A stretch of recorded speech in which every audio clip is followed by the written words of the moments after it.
What's up guys, it's me once again, JCWRT, and for today's video, I'm gonna share you on how to make a resume and give some tips and advices, particularly kung ano po yung mga ilalagay natin inside of our resume, the basic and necessary information.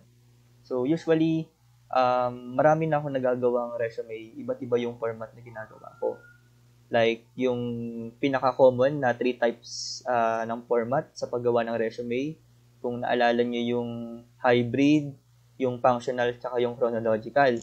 So, usually, ang ginagawa kong resume that time is yung chronological, kung saan nakafocus lang siya sa mga working experience ko.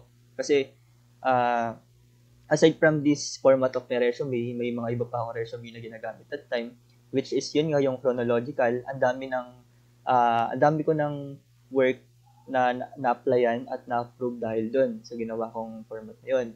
Pangalawa naman is yung tinatawag nating functional. So dito, nakapokus lang siya for the skill sets or qualification ng isang employee.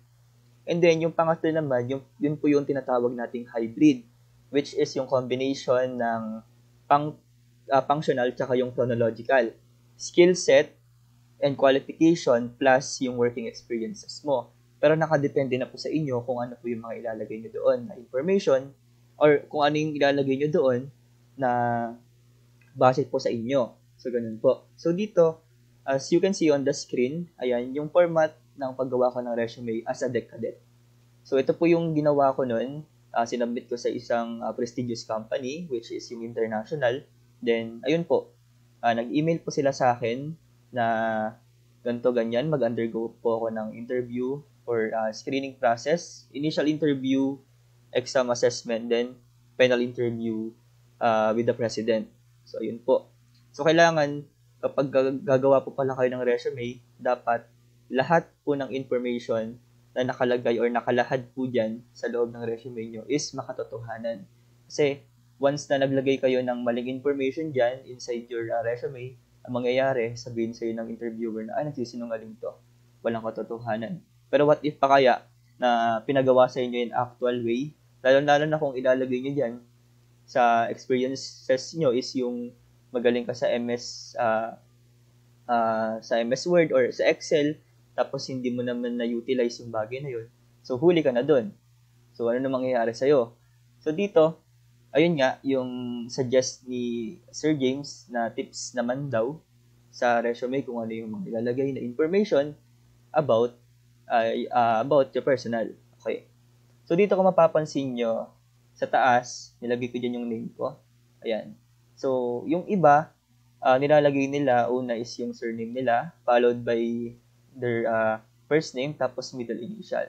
So, pwede naman yun. Nakadepende naman sa inyo kung ano yung style na gagawin nyo dito. And then ito, DEC cadet, kung mapapansin nyo, DEC cadet, this is the position what you are applying for. So kung halimbawa, let's say able-bodied seaman, so pwede mo naman ilagay dyan. Okay, so nakadepende na rin sa inyo kung ano yung logo na gagamitin mo, if what you're applying for. Okay. Ito naman, sa date of availability, so dito, nakadepende na sa inyo yan. Okay? So, kung gusto nyong sa date of availability is anytime, kung kailan yung available schedule nyo para makapag-report sa company. So, yan yung ilalagay nyo. Diba?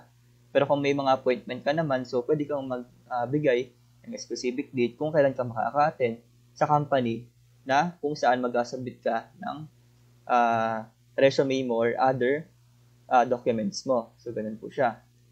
So, dito naman sa objective, so, dito nakalahad po yung career goals mo while you are applying for this job. So, halimbawa, yung sa akin that time is ito. As a DEC cadet, ayusin natin yung tab. Okay. To be given the position, so, ito yung nilagay ko dati, of DEC cadet where I can utilize and contribute my technical skills and also And also to give the highest standard of discipline. And ano pa ba pwede natin ilagay? Excellent. Ayan. Excellent service, good moral character, and proper management to your company. So guys, dito sa objective, yun nga, pinapakita nyo dito kung yung career goals nyo naka-state dito sa objective. Okay? So, wag nyo ito gagayahin. Baka ma-copyright kayo. Di joke lang. Baka ma-plagiarize kayo. So, ganun. So, nakadepende naman talaga sa inyo kung ano nga ba talaga yung objective nyo, bakit kayo nag-a-apply sa isang company. So, ganun siya. Limbawa lang to Ayan. Okay, baray na natin. So, next, dito naman, kung mapapansin nyo, ang nilagay ko lang dito is yung sign lang nung telephone or cellphone number. So, dito, kapag maglalagay kayo ng contact details nyo, kailangan nandito yung tinatawag natin yung dial code ng Philippines, which is yung 63. Kahit domestic yung applyan mo or international, so napakahalaga pa rin maglagay ng plus 63 as a dial code. So, halimbawa, 6309 9123456789. So, ganyan. Tandaan nyo, may dial code 63. Sa ito naman, mapapansin nyo, ayan, home sign. So, nakalagay naman dito yung pwedeng ilagay dito yung permanent address nyo or yung current address nyo. Ayan.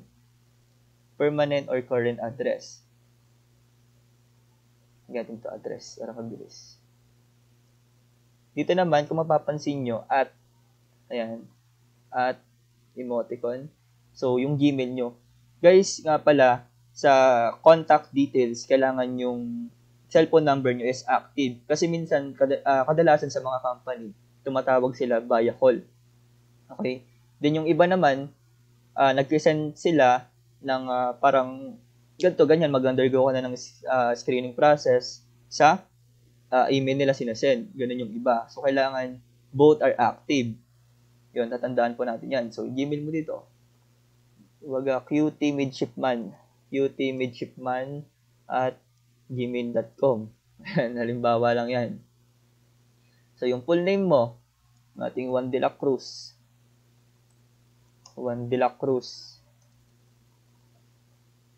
Position applied for. Ito, cadet. Age, 22. Nationality, Filipino. Date of birth, 01/1/2015. Bawal lang yan, ng bata pa. Permanent address, kung na bahala dyan, secret na yan. Secret. Civil status, sabi natin married. Sa civil status, mahalaga din to kasi tatanungin din kayo ng company during the interview kung may asawa na ba kayo o wala. Kasi parang kung nalagay dyan single, para magkakaroon ng conflict sa contract. Color of hair. So, ano bang kulay ng hair mo? Black. Color of eye. Black, white. Foot size, 44.25. So, sa amin, napakahalaga din yung foot size mo kapag ka-international ka. Kasi minsan sila yung nagpo-provide ng personal protective equipment like yung safety shoes. Ganun. So, mahalaga din yan. So, height in centimeter, let's say 165. Ayan. Weight, 60, grabe. 56. Next of kin relationship, guardian mo. Pwede rin yung father mo dyan. Ayan. Tapos full name niya, Superman. Gender, male. Contact number, 639, blah, blah, blah, blah, blah. Ayan. Dito naman, sa educational background, kung saan kang graduate. Okay? So, type, college. So, kung undergraduate ka lang, pwede mo lagay dyan, undergraduate. Di ba? Undergraduate. Okay? Tapos, yung name ng school mo, halimbawa, Harvard University. Naka ng mayaman. From, kung kailan, 2018 to year, ayan, 2021, qualification attained kung ano yung course mo nun or program. So, civil engineering, kunyari. Ayan siya. Click natin. Ito, sa travel documents naman, kung international ang applyan mo, so, ilalagay mo dito, passport. Okay, yung type nung documents, passport, yung number niya, nakalagay naman doon. Yung date of issue niya, ayan, date, valid until, tapos place of issue. Halimbawa, passport, ayan, sa DFA Manila, Department of Foreign Affairs, Siemens Book, number, date of issue, date valid until, place of issue, Philippine Overseas Employment Administration, types of documents again, National Police Clearance, then yung number niya, date of issue, date valid until, tapos place of issue. Ganon. Travel documents, passport, Siemens Book, SID, NBI, or other documents that available on hands. Kailangan guys, available on hands and valid po siya. Hindi i-accept ng company yan kapag expired. So, wala na. So, dito, vaccinations. Ilalagay mo dito, may number yan eh. Halimbawa, ang vaccination manufacturer mo is, vaccination mo is Moderna manufacturer. So, lagay mo dyan yung type ng vaccine, issued, expires, place of issue. Ganito yung hinahanap ng ng company na format ng resume. Mas madali nilang ma-utilize yung information mo. At kung ano yung mga available na documents or other matter na regards sa sarili mo. So, ganun yun. So, training certificates. So, kung ikaw nakapag-training ka na ng basic training, full course, yung updated. So, yung capacity, guys, kung ilang oras yung training mo that time, yung number, makita nyo yan doon, issuance, expiration, and then yung place of issue. And other trainings that you are already take or you already plan to take. And then ito naman, naglagay lang ako guys ng closing remarks ko that time. Yan. I hereby certify that the information given above are true and correct to the best of my knowledge and belief, and that I have not withheld any information that would affect my application unfavorably. Any false declaration I supplied herein may constitute ground for disqualification and non-acceptance to the company and can be further subjected to applicable penalties in accordance with existing laws governing the recruitment and employment of overseas seafarer.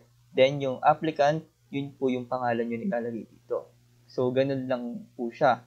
So, kayo, nakadepende pa rin po sa inyo kung ano yung format na gagawin nyo as a cadet or mag-apply pa lang for the position that you are applying for.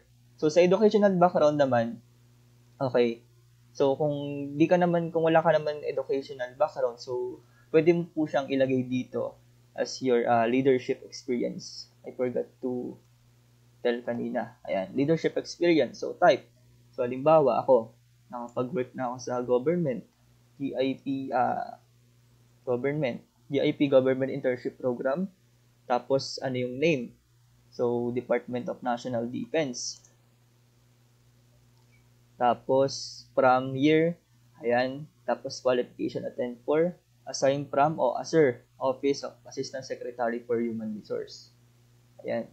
So, I hope na nagkaroon kayo ng idea regarding sa paggawa ng resume. So, kung gusto nyo palang hingin tong copy na to, so PM nyo na lang ako sa Messenger, guys.